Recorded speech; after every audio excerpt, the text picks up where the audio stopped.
Welcome back to another video on Python for beginners. In the previous video, we did some basic execution of Python. Today, we will learn about something called variables. So before we begin, do not forget to like, share and subscribe to the channel.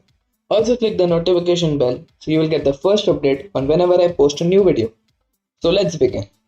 Now I'll go back to my first operation that we did yesterday and yeah, screen, and we did 2 plus 3.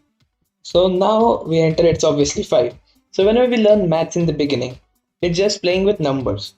So after we get to know maths and numbers very well, algebra comes into picture.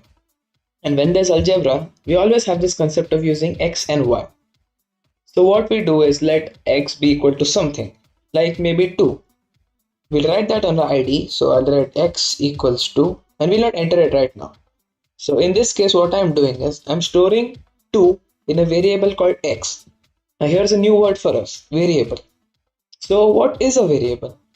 Well, variable is something where you can store a value. Let's take an example of a box. So I have 5 oranges with me and they're in a box. In this case, the box is the variable and 5 is the value that we store in it. So here I have stored a value 2 in the variable called x. And it does not matter what name do you want to give to the variable. It can be anything. Example a plus b, box, etc. So let's just hit enter. And it's stored. So this is the first time that when we hit enter, we do not get a result. So when we assign a value to a variable, it stores the value in the memory of the computer. Now let's try x plus 3. And yes, it works. We got 5. This is because x has the value 2. And when we add x and 3, we get the result 5. Now let's try to store 3 as well. For this, I will do y equals 3 and enter. So I guess now we have two variables stored. Let's see if now we can add the two of them. Let's do x plus y and enter. Yes, we got 5. Now x has 2 and y has 3. But why are both of them called variables? The term variable means that it can change. So if I write x equals 5, so I enter it and then I type x plus y and the result comes as 8. This means that the value of x has been changed from 2 to 5 and because of that we got the result 8. Now if I want to print the value of x, I just write x and enter. So it will give 5. Let's try to find out the value of a new variable. So now I'll do a plus b and enter. It gave an error. This is because we haven't defined ABC anywhere. And that's why the error came as the name ABC has not defined. Now let's say I do x plus 2, it gave me 7.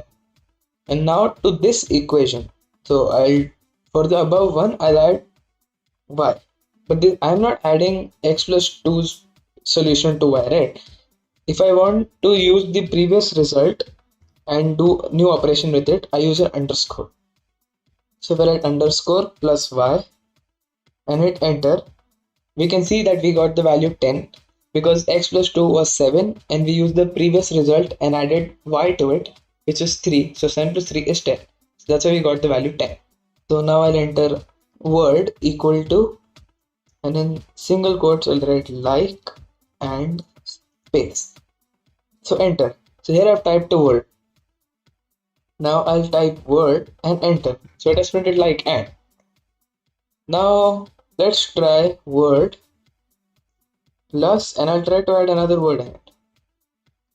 Subscribe. Now hit enter and it's printed as like and subscribe. So moving ahead, let's take a new variable called name and I'll store YouTube in it. Oh, yeah. Oh, I messed up again. Now what if I want to fetch a letter from the name? Now we know that a string is made up of different letters and those letters are called characters in programming languages. So let me switch to my screen, that is my document, and I'll explain it better. Okay, yes. So as you can see here, YouTube is made up of 7 letters, but in programming languages, the numbering starts with 0. So if I want to print, let's say B from the particular word, so I'll have to use something known as square brackets and I'll have to mention the number inside it. So if I want B, I'll just write name or the variable name in square brackets, and in that I'll write 5 and enter, and it will print B.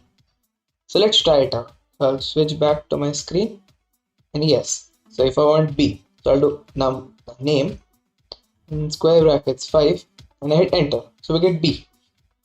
Now we know that the string length starts from 0, so it's YouTube's length is 7, but because it starts from 0, so it's 0, 1, 2, 3, 4, 5, 6. Now if I write name and 7 and hit enter, it will give me an error which says the string index is out of range. This is very easy to understand, as it means that we are trying to fetch something which is outside the range of the particular thing. And because of that, it has given us an error. Now let's go back to our document. Okay, so now I said that the string starts from 0. So that is from the start, but I didn't tell you guys that the string also starts from -1 from the end. So the string length is actually -7 from the end, while it is 6 from the beginning. So if I want to fetch B without using positive numbers, I'll write name and then -2. So let's try it out. So I'll switch back to my editor and I'll do name in brackets -2, and it gives me B. Similarly, if I want the first letter, I will do name and -7, whereas for the last letter, I'll do name and -1. Yes, so this works. Now, what if I want to print, let's say, the first three letters, that is Y O U from the word. So for that, I'll use semicolon. So I'll write name, and then in the brackets, I'll write 0:3. So now what this does, it will print the letter from the starting number, which is 0, that is Y, till 3, but it will not consider 3, so it will only print the letters which are there on the number 0, 1 and 2. So if I click enter, it prints U. Now if we don't specify the end, what will it do? So let's do, let's say name, and I do -2, so let's do it from the end this time. So I click enter, so it gave me only BE. This means that it will print the entire word from the start number that we have given to the end of the word. So now if we don't specify the beginning, what will happen? It will just do the opposite. So it will print the number from the start of the word till the end, excluding the number which is there at the specified number. So if I print name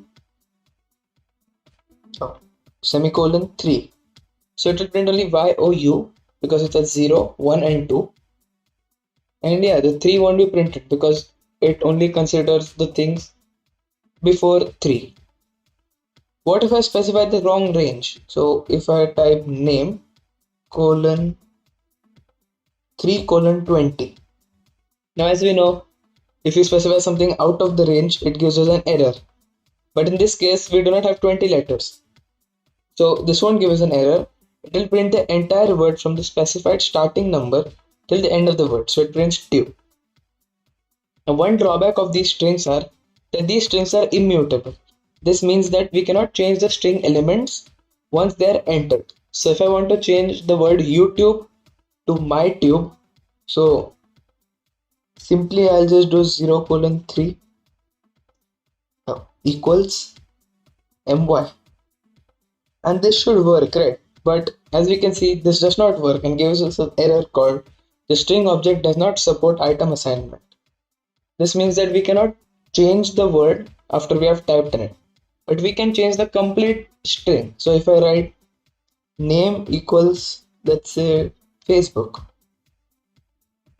and I type name again, so in this case it printed Facebook instead of YouTube. So we have overwritten the entire string. Now one function which we can use while using strings is the length function. So we can get the length of the complete string. So if you want that, we can do len, and in brackets we can write the name or the variable whose length you want. Hit enter, and it's 8 because Facebook is of 8 letters, so the length of the string is 8. So I guess guys that is it for today for the basic understanding of variables. If you enjoyed it, don't forget to like, share and subscribe to the channel.